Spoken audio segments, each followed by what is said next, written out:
주께서 우리를 향하실 것이라는 거예요. 우리 믿음을 그래서 아무도 넘어지지 못해요.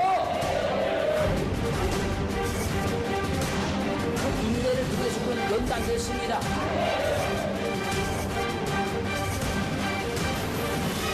항상 기쁨의 삶을 살기를 주님을 축원합니다.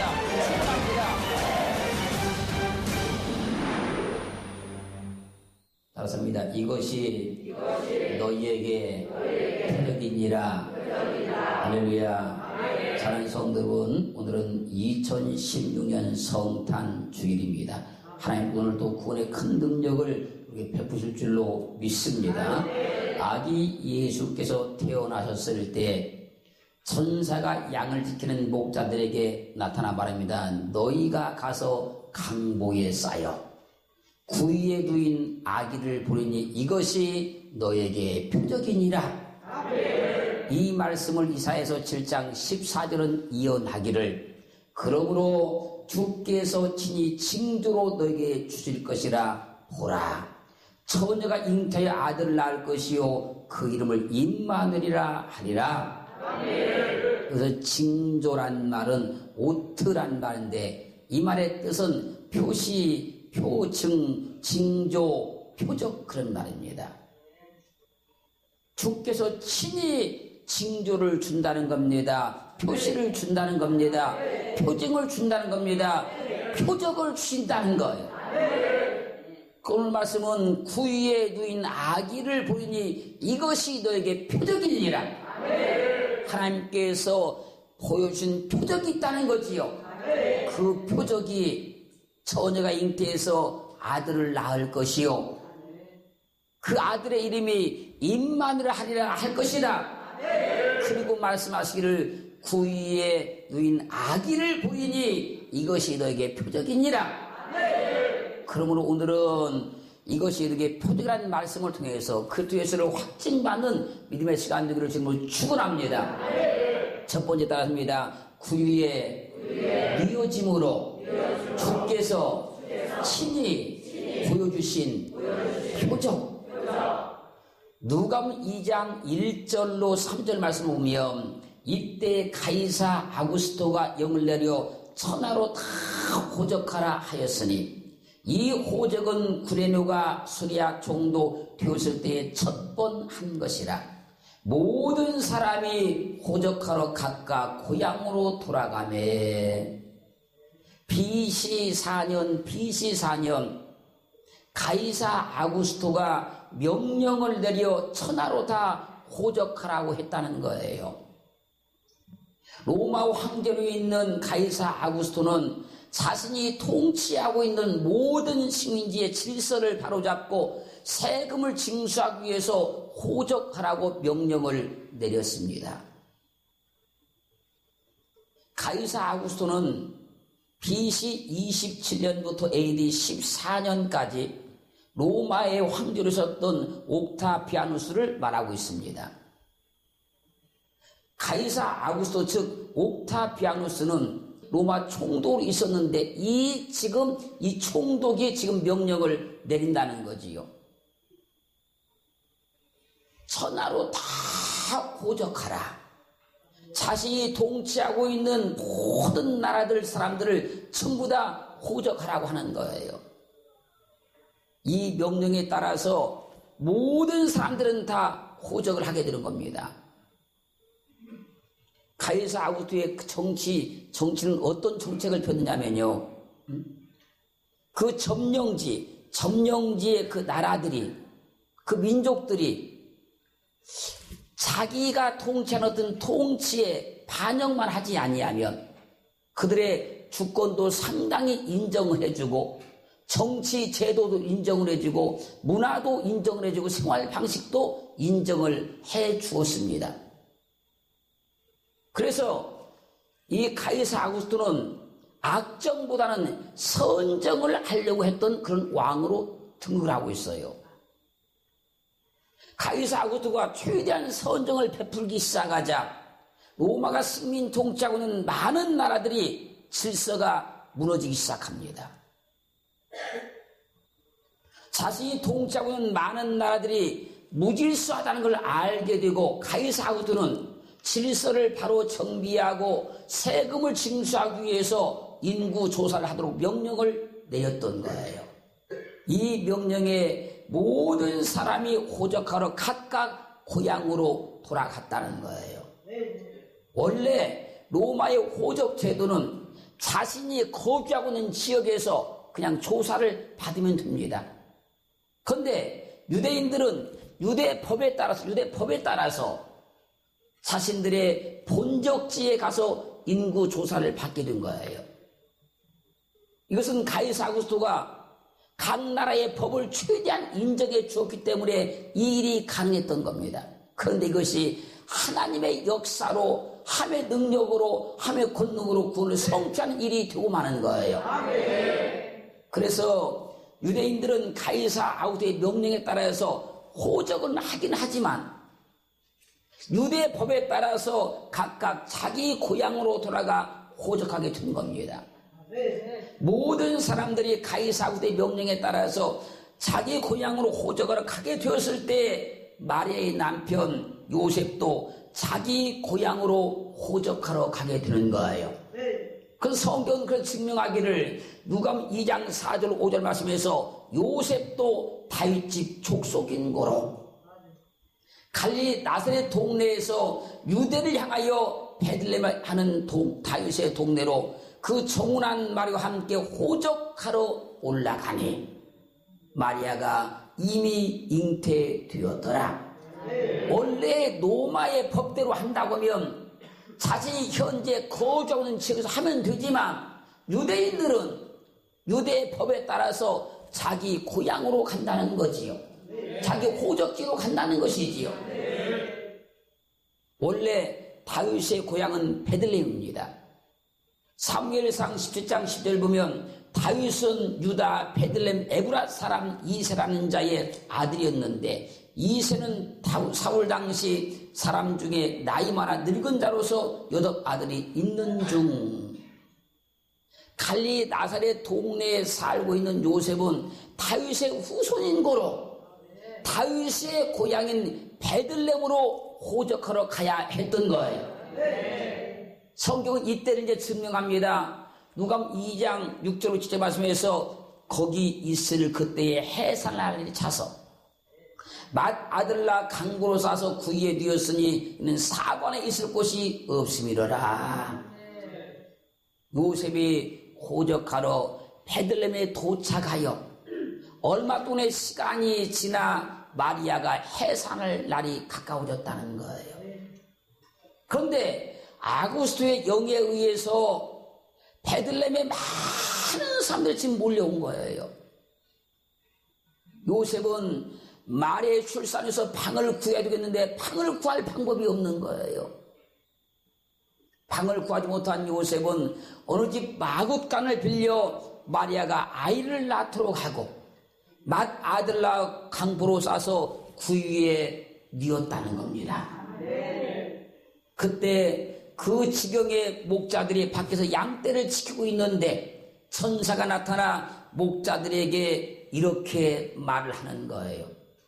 누가복음 2장 8절로 10절 말씀에서 그 지경의 목자들이 밖에서 밤에 자기 양떼를 지키더니 주의 사자가 곁에 서고 주의 영광이 저희를 두루두루매 크게 무서워하는지라.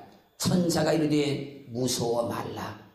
보라 내가 온 백성에 비칠 큰 기쁨의 좋은 소식을 너희에게 전하노라. 아멘. 오늘날 다윗의 동네에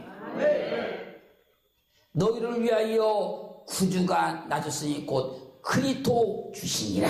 아멘. 그리고 오늘 본문에 와서 12절 말씀에 너희가 가서 강보에 쌓여 구유에 누인 아기를 보리니 이것이 너에게 표적이니라 하더니 호련히 허다한 천군이 그 천사와 함께 있어 하나님을 찬송하여 가로되 지극히 높은 곳에서는 하나님께 영광이요 땅에서는 기뻐하심을 입은 사람들 중에 평화로다 하니라. 천사가 목자들에게 지금 말한 겁니다. 너희가 가서 강보에 쌓여 구유에 두인 아기를 보리니 이것이 너에게 표적이니라. 이 천사의 말을 듣고 목자들이 베들레헴으로 갑니다. 2장 15절로 20절 말씀에서 천사들이 떠나 하늘로 올라가니 목자가 서로 말하되 이제 베들레헴으로 가서 주께서 우리에게 알리신 바 이 이루어진 일을 보자 하고 빨리 가서 마리아와 요셉과 구유에 누인 아기를 찾아서 보고 천사가 자기들에게 이 아기에 대하여 말하는 것을 고하니 듣는 자가 다 목자의 말하는 일을 귀히 여기되 마리아는 이 모든 말을 마음에 지키어 생각하니라. 목자가 자기들에게 이르던 바와 같이 듣고 본 그 모든 것을 인하여 하나님께 영광을 돌리고 찬송하며 가니라. 목자들이 천사의 말을 듣고 베들레헴에 가서 보니 구유에 누인 아기가 있었습니다. 구유에 누인 아기 예수가 다윗의 동네에 나신 그리스도 주라는 표적이었습니다. 사랑하는 성도 여러분, 구유에 누인 아기 예수가 인류를 구원할 자는 표적이라는 증거로 거기 누우신 거예요. 인류의 구원자로신 예수께서 구유에 누워짐으로 인류를 구원하자는 표적을 세상에 보여주신 겁니다. 그분이 생명 양식이요, 그분이 생명의 떡이요, 그분을 통해서만 생명을 수 있는 길이 일어난 거예요. 그분은 육체를 입고 이 땅에 오셨지만 우리 사람과는 근본적으로 다릅니다. 그분은 하나님의 본체였습니다. 성령을 잉태하셔서 육신을 입으시고 이 땅에 오신 그리스도십니다. 그분이 다윗의 동네에 오셨고 그분이 구유에 이어지심으로 인류의 구원하는 표적을 보여주신 거예요. 우리는 그 표적을 보았다는 겁니다. 그 표적을 믿었다는 거예요. 그렇게 우리에게도 생명이 있고 영생이 있음을 확증받기를 주님을 축원합니다. 두 번째 합니다. 주께서 가나 혼인잔치에서 보여주신 표적. 요한복음 2장 6절로 11절까지 보면 거기 유대인의 결례를 따라 두세 통들은 돌 항아리 6이 놓였는지라. 예수께서 저에게 이르시되 항아리에 물을 채우라 하신즉 아구까지 채우니 이제는 떠서 연유장에 갖다 주라 하심에 갖다 주었더니 연유장은 물로 된 포도주를 맛보고 어디서 났는지 알지 못하되 물돈 하인들은 알더라. 연유장이 신랑을 불러 말하되 사람마다 먼저 좋은 포도주를 내고 취한 후에 낮은 것을 내거늘 그대는 지금까지 좋은 포도주를 두었도다 하니라. 예수께서 이 처음 표적을 갈릴리 가나에서 행하여 그 영광을 나타내심에 제자들이 그를 믿으니라. 주님께서 가나 혼자제 갔을 때에 잔치에 손님들이 너무너무 많이 와서 포도주가 떨어졌습니다. 그때 주님의 어머니가 저희에게 포도주가 없다고 주님께 말씀을 드려 주님께서 말씀하십니다. 여자여 나와 무슨 상관이 있나이까? 내 때가 아직 이르지 아니하였나이다. 그저 주님의 어머니가 하인들에게 말한 겁니다. 너에게 무슨 말씀을 하시든지 그대로 해라. 그 혼인집에 유대인의 결례를 따라 두세 통들은 돌 항아리 6개가 놓여 있었는데 돌 항아리를 보신 주님께서 말씀하십니다. 항아리에 물을 채워라. 그니 아구까지 가득 채웠어요. 아구까지 가득 채우니 주님께서 말씀하십니다. 이제 떠서 연유장에 갖다 주어라. 그저 하인들이 그 물을 떠다가 연유장에 갖다 주는 거예요. 연유장이 그 포도주를 맛을 봅니다. 그리고 하는 말입니다. 사람들이, 보통 사람들은 먼저 좋은 포도주를 내고 나중에 좋지 않은 것을 내는데, 당신은 어떻게 처음에도 좋은 포도주를 내더니 나중에는 더 좋은 포도주를 가지고 왔느냐고. 그리고 성경이 지금 말씀하는 겁니다. 예수께서 이 처음 표적을 갈릴리 가나에서 행하여 그 영광을 나타내심에 제자들이 주님을 믿으니라. 표적을 보고 믿었다는 거잖아요. 그 성경은 말씀하십니다. 누가복음 22장 20절 말씀에서 저녁 먹은 후에 잔도 이와 같이 하여 가라사대 이 잔은 내 피로 세우는 새 언약이니 곧 너희를 위하여 붓는 것이라. 고린도전서 11장 25절 말씀에서는 19회 또한 이와 같이 잔을 가지시고 가라사대 이 잔은 내 피로 세운 새 언약이니 이것을 행하여 마실 때마다 나를 기념하라 하셨으니, 주님께서 성만찬을 행하시며 포도주 잔을 주시면서 말씀하는 겁니다. 이 잔은 내 피로 세우는 새 언약이니 곧 너희를 위하여 붓는 것이라. 이 잔은 내 피로 세운 새 언약이니 이것을 행하여 마실 때마다 나를 기념하라. 그러므로 물이 포도주가 된 것은 주님께서 구원의 표적을 보여주신 거예요. 그 구원의 표적을 보고 제자들이 그를 믿으니라. 할렐루야. 그래서 우리도 주님께서 십자가에 못 박혀 죽으신 그 피를 보고 믿는 거예요. 구원의 표적을 우리에게 보여주신 겁니다. 세 번째입니다. 예수께서 보여주신 부활의 표적. 마태복음 12장 38절 가면 그때에 서기관과 바리새인 중 몇 사람이 말하되 선생님이여 우리에게 표적 보여주시기를 원하나이다. 서기관과 바리새인 중 몇 사람이 예수님을 찾아와 말합니다. 선생님이여 우리에게 표적 보여주시기를 원합니다. 우리에게 표적을 보여주세요. 그러자 마태복음 12장 39절로 3절 말씀에서 예수께서 대답하여 가라사대 악하고 음란한 세대가 표적을 구하나 선지자 요나의 표적밖에는 보일 표적이 없느니라.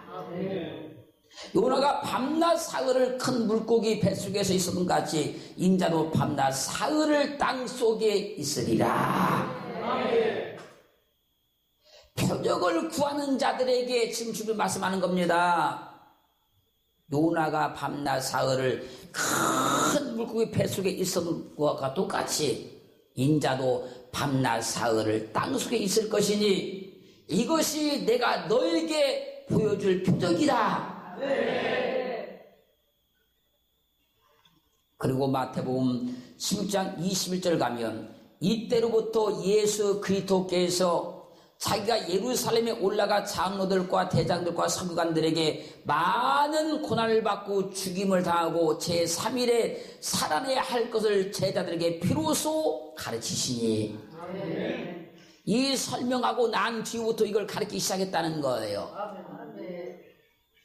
그리고 마태복음 17장 22절 23절 가면 갈릴리에 모일 때에 예수께서 제자들에게 이르시되 인자가 장차 사람들의 손에 넘기워 죽임을 당하고 제3일에 살아나리라 하시니 제자들이 심히 근심하더라. 선지자 요나의 표적밖에는 보일 표적이 없다고 말씀하신 주님께서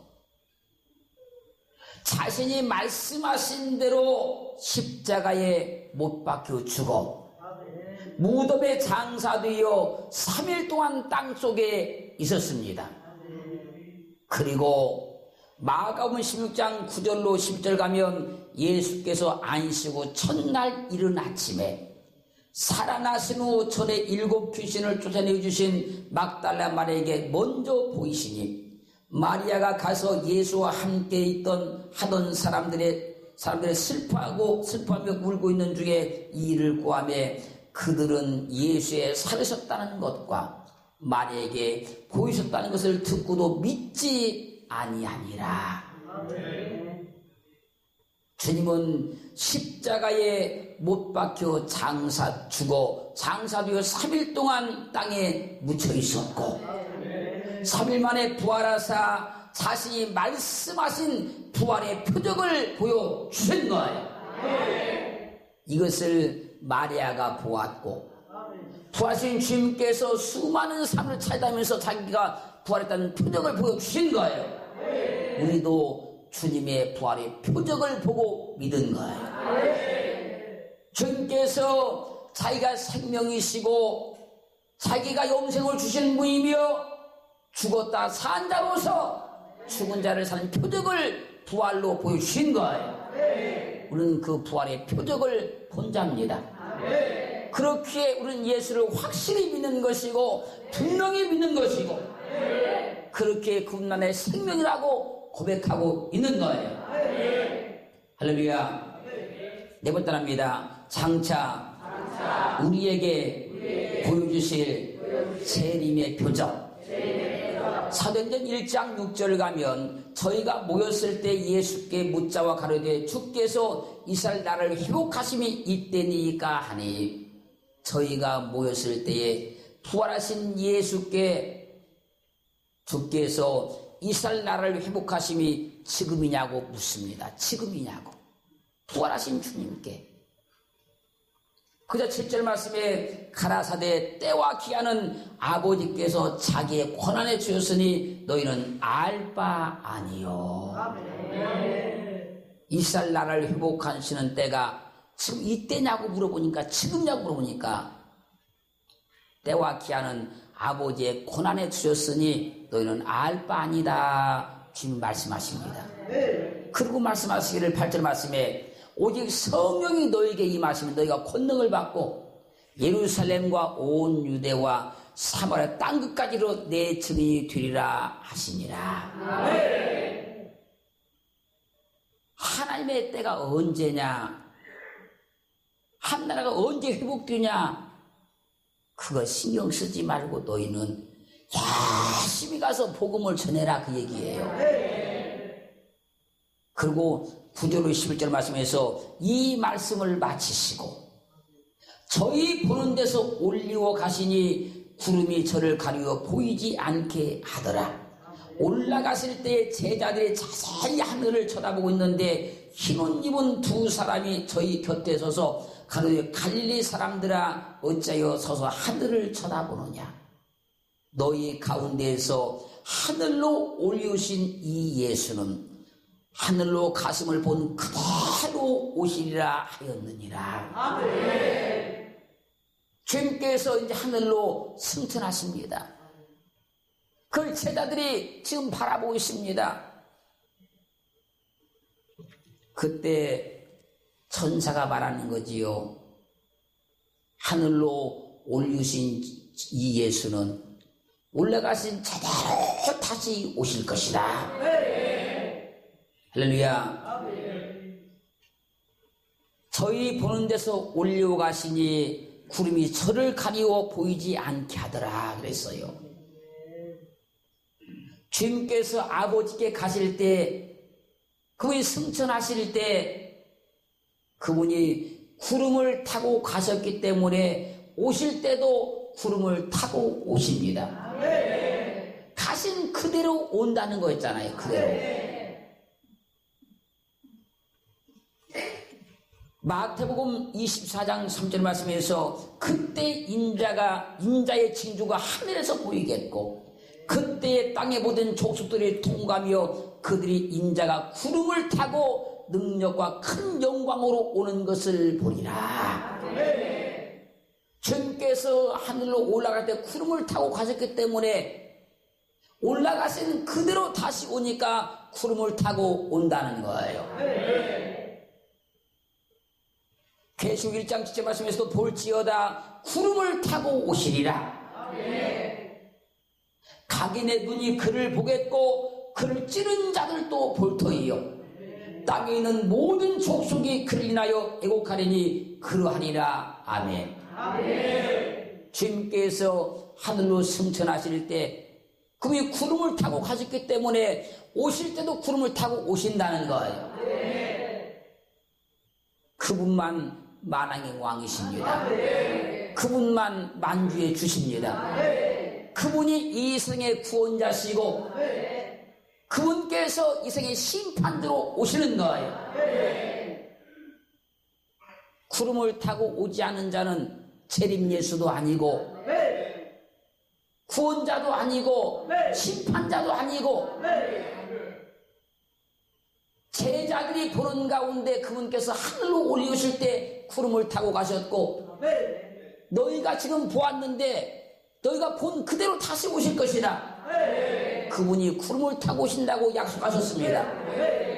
우리는 이제 그분의 표적을 기다리고 있는 거예요. 할렐루야. 우리가 부활의 표적까지는 보았습니다. 승천의 표적까지는 보았습니다. 이제 재림의 표적을 기다리고 있는 자예요. 그분만 구원자입니다.